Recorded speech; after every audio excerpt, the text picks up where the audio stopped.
Hey Sleepy friends, it's Sleepy Reader on my lunch break. I still have a bunch of comics that I read from last week that I wish I could have talked about. I just wanted to get my thoughts out there for whatever reason, when the urge is upon you. So, I thought I'd try, even though now it's been a little while since I've read most of these, but I thought I still want to say a few things about them.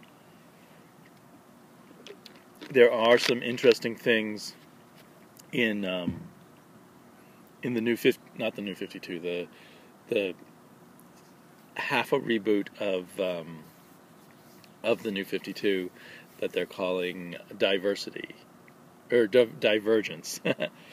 I do want to point out that there were lots of interesting books when they did the new 52 that were mostly the ones that got canceled within the first year or by the end of the first year and a half.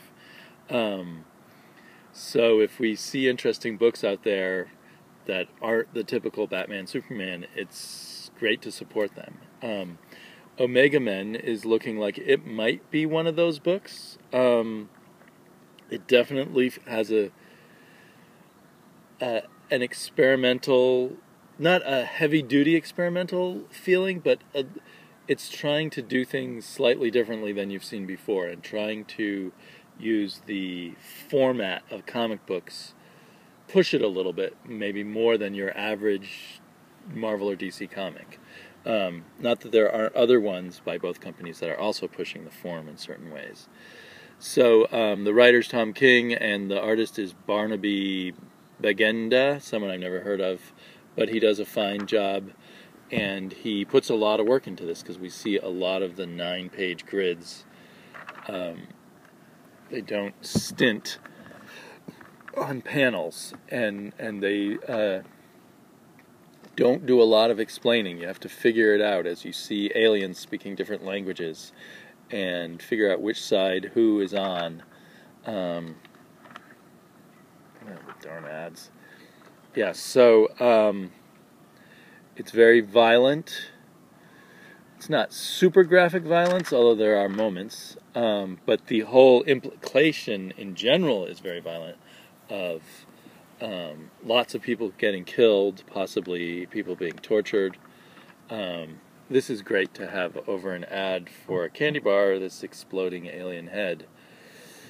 So I think that you could only guess at this point. It's like it hasn't been revealed yet what the full intentions of the author is, or authors are, which could be very exciting if it turns out well, to sort of see not only a story unfold, but what kind of story it is unfold.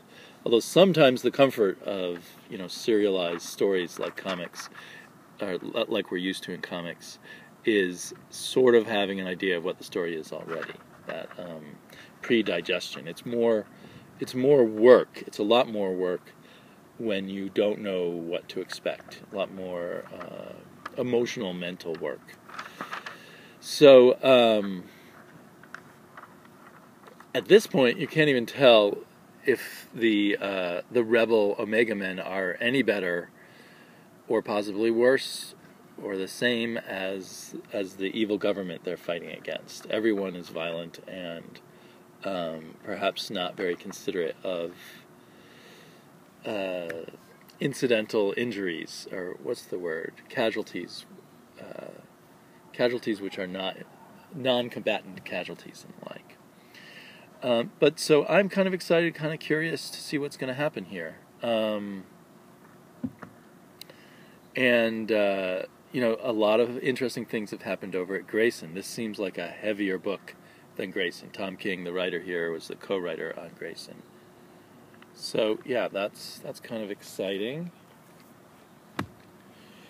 You know what? I have just.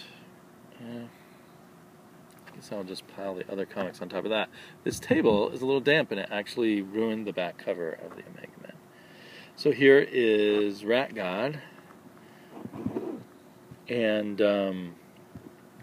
this is the end of the story, 5 of 5. I totally love the first 5 issues. This last issue, you can see how it all fits together and how Richard Corbin wrapped it up. But it seemed tied up almost too neatly in a bow. I mean, I'm always complaining about endings, and I think it's just that the wrapping up happened quickly right at the end. The kind of racism and such about Indians or black people and others that was hinted at here, was tied up in a neat little bow right at the end without without the character having any time to really process it. It's just suddenly, oh, you're part Indian, you can't go to this college, we kick you out, you can't even be on the grounds, and he goes off. There just needed to be more reaction there, I felt. Still loving the art, the imagery. I felt Corbin kind of used his narrator to just wrap things up too. And so I felt that there needed to be a couple of extra beats in this story, in a sense, to really wrap it up and bring everything back home.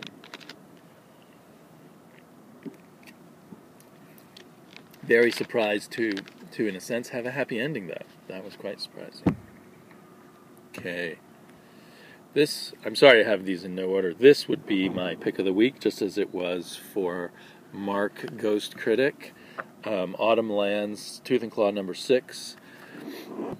This, for continuing stories that just have arcs but don't really end the story, this is sort of as ideal a wrapping up of an arc while moving on to the next arc that I could imagine. And throughout the 6 issues, the art has maintained at an incredibly high level, and the story clicks right in with the art. Just a deeply satisfying read. Much more traditional than, say, the Omega Men, in a sense. But given how much it gives us as a story, that makes it unusual as a comic book, too. It's just so rich and gives so much a story and is so masterfully told. And there seems to be no slippages. I would not complain anywhere here that, they didn't pace things right or they didn't give us enough of X or Y. Felt like we get just the right ingredients mixed just the right way. So if you enjoy fantasy comics or fantasy stories in general, this is perhaps the best out there, and one of my very, very, very favorite comics coming out right now. Batman Arkham Knight is a horrible cover, but decent artwork on the inside, and just a nice dose of Batman and Arkham, not Batman and Gotham. I know it's partially about Arkham and this character, the Arkham Knight, which I don't really know much about. He's appeared a few times. There's a nice Barbara Gordon as Oracle, I believe, but moment for her. All the moments are good. I feel like Peter Tomasi does the Batman and does the Gotham that I want. So I've really started fantasizing about seeing Tomasi, the writer of this and previously writer of Batman and Robin. Really fantasized about him teaming up with Greg Capullo and doing the main Batman title and being the leader of the Bat family rather than always a follower. I love the Bane in this is a impressive Bane. I like his small head too. So yeah, I can't wait for more issues. And while I normally complain about any $3.99 comic books, this one has 30 pages, and they're very dense pages. It delivers. So I will keep on writing the Arkham Knight series as long as it has to go. They don't say how many. I'm pretty sure it's a limited series, but I don't know how long it's supposed to go for. Bizarro, I totally read through the filter of reading with my daughter.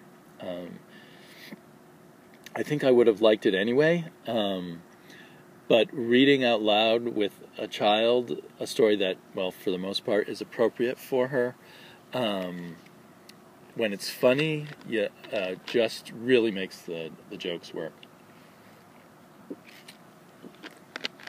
So I recommend this to anyone who just wants to have fun. All of it's good, but the most amazing thing is this King Tut as a car dealer. It's just so hilarious.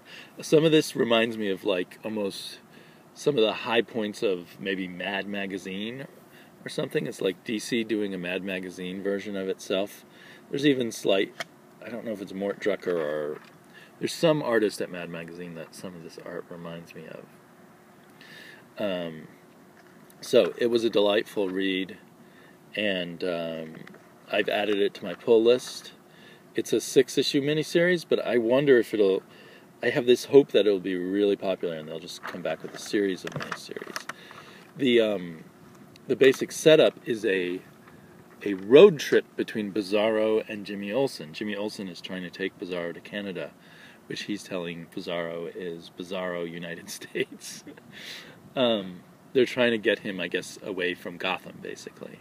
But Jimmy will also make a coffee table book about his adventures with Bizarro and become rich and famous is his dreams. It really is worth looking for the 6 or 8 page prologue story that was in the sneak previews for Divergence. You can get it on Comixology. I think you can get it on the DC website, and it must have been printed in one of the Convergence issues. You can certainly read this without it, but that was also very good and probably leads you into this story even better. That's one thing they weren't totally clear about with those Divergence sneak previews, but a lot of them really are, well, in the few cases, because I haven't read a lot of the Divergence issues a lot, but I suspect a lot of them, as was Bizarro and Omega Men, give you some interesting, useful points of reference for the coming story. They aren't just teasers. Some of them maybe were just teasers without any content, but I think a lot of them did have content. Speaking of content, as you might have seen if you saw one of my pull videos, my Wednesday pull videos, I managed to snag NonPlayer 1, the reprint of it, at the same time I picked up NonPlayer 2. So I got to read both of these in a row. And clearly NonPlayer 1 is this just super stunning visual story about virtual reality and sort of a world where gaming and virtual vision and real life are meshed together in all kinds of ways that might happen someday in the future, but aren't there now.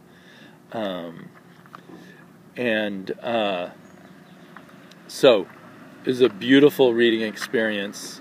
About 2/3 of the way through the book, first we get this other virtual reality that I guess they hang out in between games, and then we go to the reality, I think it's in Seattle, of this girl who's a tamale delivery girl. So I don't know. A lot of people have referenced Japanese anime and manga, but my first reference is the book Snow Crash. This seems to resemble Snow Crash a lot, which is a book I think from the very early 90s or the very late 80s, kind of a post-cyberpunk book about a pizza delivery man in a future where pizza delivery is run by the mafia. And anyway, by day he's a pizza delivery man. By night he's a superstar in the online virtual world of that future. And she is trying to become a superstar of her online virtual world. That's kind of her hope, I think, to get her out of the tamale delivery business, is to do something really big in this massive online game and become a star and get endorsements and such. Here's a really cool thing. So even when she's doing her deliveries, she pays for this fantasy overlay over the real world. So this is what she's really driving through, and this is what she sees. And so this, I think, we've seen some of these ideas before, obviously, but this book really handles the abilities of comic books to show the kind of futuristic virtual worlds playing to the strengths of comic books. The second issue, though, doesn't spend much time with our tamale delivery girl. There she is.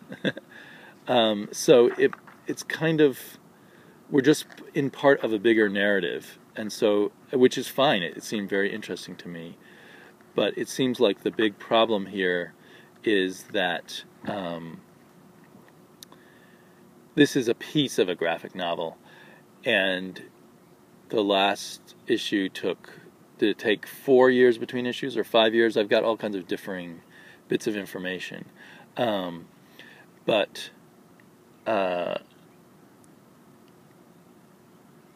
it's not going to be any good to read the next issue a year later without going back and reading these issues, at least in my mind. So it makes sense to wait for the whole thing to be done, but that could be 10 or 15 years from now if he really finishes it. That he had a brilliant beginning, if he's taking so long, does he really have a plan for the whole thing? I think I'd keep buying the individual issues, especially at $2.99. My hope is he's now making a lot more money from this, and he can quit his day job and really work on this, because I've looked at his blog, and he works on it a few hours every day at like 4 in the morning or 3 in the morning or something like that. And in the parts of the blogs I saw, he details, how he just didn't have time to work on it and felt more and more depressed by it, and then stopped working at all for a while and just was playing games, ironically, and then just talks about the slow process and breaking his collarbone and such. The story I got from my shop owner about like a whole shattering of his right side and having to relearn drawing with his left arm, apparently that's not true, or he's not going with that story anymore. If you go to his blog, one of his recent entries is a FAQ that sort of covers all the facts about the delay, at least as he's currently presenting it. But he's obviously extremely skilled and talented, and it would be great if he could work full-time on this and produce 6 issues a year or something like that. It feels to me like a story that really needs to spread out, probably at least 12 issues, if not longer. Because I feel like we're just getting elements introduced. But, one aspect of reading just the second issue, for instance, near the end, this character gets his robot sex toy, or whatever she is. But she is, in fact, the princess or queen from the beginning. That's her. Oh, that's her there. And then that's her. Sorry, I'm having trouble knowing where things are on my camera, and that's her there. So yeah, there's a lot of interconnectedness here that we'll learn more about as we go along, and that if I hadn't read the 2 issues together, I would not see the connections. My only real disappointment this week, and it's not terrible or anything, is Baltimore, The Call to the Red King. But it's costing me $4 a month, and I'm just not getting a lot out of it, so I am dropping it, even though there's only 3 more issues to go.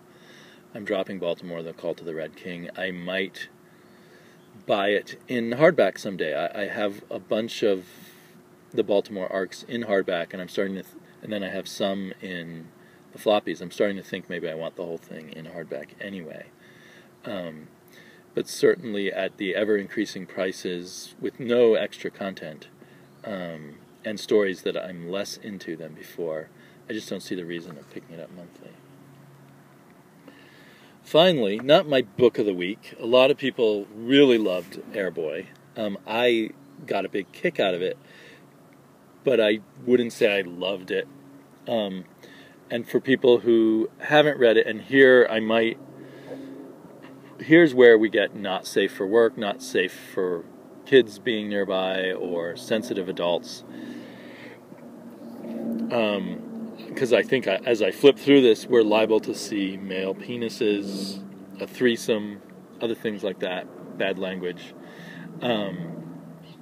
And to discuss this is to discuss sex and drugs, right? So, yeah, I enjoyed it. It was reminiscent of, the days of underground comics.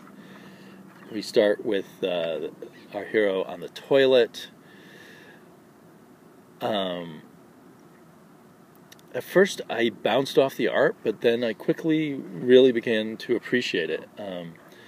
Reading it, looking at it more like I'm looking at at an underground comic, by a very good underground comics artist. But so what it's about, for people who don't know, although I suspect a lot of people have already been talking about it, is it mixes a apparently real-life version of the artist and the writer, James Robinson, and someone Hinkle, Greg Hinkle. I've never heard of Greg Hinkle before, but obviously James Robinson has. It merges their real life with meeting the fictional character that they're supposed to be writing a comic book about, but aren't managing to come up with good ideas for doing it. There's them not coming up with ideas. And so they go out drinking and drugging and having an orgy of sorts, or a threesome. And they're revealed to have pretty large male members. So, but see, I'm getting kind of distracted by the naughtiness of it and forgetting some of the points I wanted to make. The interesting thing to me about it is it's confessional. It's James Robinson making himself look bad, apparently, but to me it also feels like he's kind of bragging, kind of showing off. And there's lines in it where he just sort of says, yeah, I do this because I'm insecure and I don't believe in myself and blah, blah, blah. And it's very much telling, not showing. It's almost, there's still hints of the hack in here, of taking the easy way out and not fully fleshing out a story and revealing the psychology of your character. And it almost seems a bit ingenuous. I mean, clearly he's having fun doing this, and he's very willing to make fun of himself. But is it kind of a fake in a way? I don't know. A fake that I want to read, certainly. Yeah, I'm not. I had all this stuff in my head about what I wanted to say about Airboy, and talking about all the stuff that's come in the past of sort of confessional stories of debauchery. I've certainly read a lot of them, and that colors my reading of this.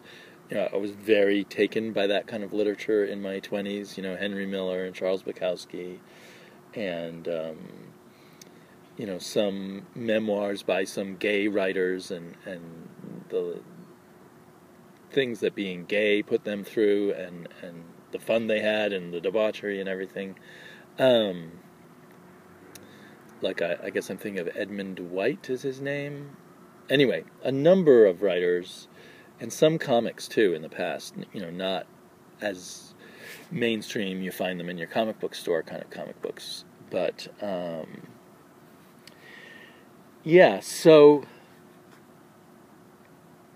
I don't think there's...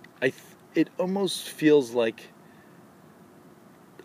on some level it's disingenuous, and that he's faking the art of the memoir, or of the roman au clef, as you call it, the story that's obviously based on real life, and not delving into it in as deep and an honest way as he's pretending he wants to. But maybe that's just my imagination. I would certainly buy all 4 issues. If they want to do it for 8 issues or 10 issues, I'd probably buy those. It's a lot of fun. The art is extremely satisfying.